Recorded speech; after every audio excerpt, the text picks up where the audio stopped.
নমস্কার, কেমন আছেন সবাই? Home cooking best in my কিচেনে সকলকে স্বাগত জানাই। আজকে নতুন একটা রেসিপি নিয়ে আপনাদের সাথে শেয়ার করতে চলে এসেছি। প্রথমে নিয়ে নিচ্ছি কিছুটা পরিমাণ মাছের ডিম, পেঁয়াজ কুচি, সামান্য নুন, হলুদ, কালো জিরে আর 2 চামচের মতো নিয়ে নিচ্ছি বেসন দিয়ে এবার মাছের ডিমটা সব কিছু একসাথে ভালো করে মেখে কিছুক্ষণের জন্য রেখে দেবো।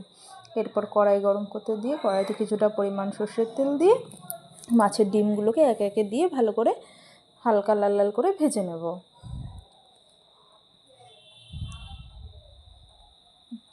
মাছের ডিমটা দুদিক ভালো করে উল্টে পাল্টে ভেজে নিচ্ছি।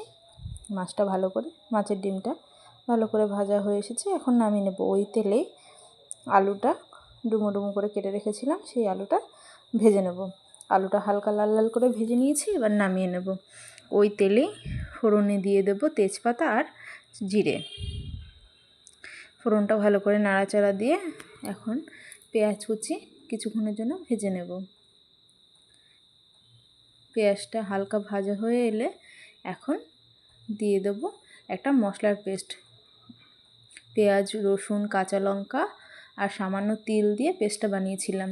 তারপর একে একে নুন, হলুদ, জিরে গুঁড়ো, হলুদ গুঁড়ো, ধনে গুঁড়ো আর আদা বাটা দিয়ে ভালো করে মশলাটা কষিয়ে নিয়ে ভেজে রাখা আলুটাকে দিয়ে দিলাম।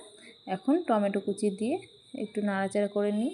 এখন দিয়ে দিচ্ছি কাশ্মীরি লঙ্কার গুঁড়ো দিয়ে এবার ভালো করে নাড়াচাড়া করে মশলাটা কষে এলে দিয়ে দেবো পরিমাণ মতো জল। এবার ঝোলটা কিছুক্ষণের জন্য হতে দেবো। ঝোলটা ফুটে আসার অপেক্ষা। ঝোলটা ফুটে এসেছে, এরপর ভেজে রাখা মাছের ডিমগুলোকে দিয়ে দেবো। দিয়ে এবার শেষ পর্যায়ে গরম মশলা গুঁড়ো দিয়ে নামিয়ে নেব। আপনারা অবশ্যই একটা কমেন্ট করে জানাবেন যে আজকের রেসিপিটি কেমন লাগলো। আর রান্নাটি যদি ভালো লাগে একটা লাইক করতে ভুলবেন না। আর নতুন চ্যানেলে যদি নতুন হয়ে থাকেন একটা সাবস্ক্রাইব করার অনুরোধ রইল। আর আপনারা মাছের ডিমের এই রেসিপিটি কীভাবে রান্না করেন আমার সাথে অবশ্যই একটু শেয়ার করবেন। আজকে রান্নাটির জন্য ধন্যবাদ।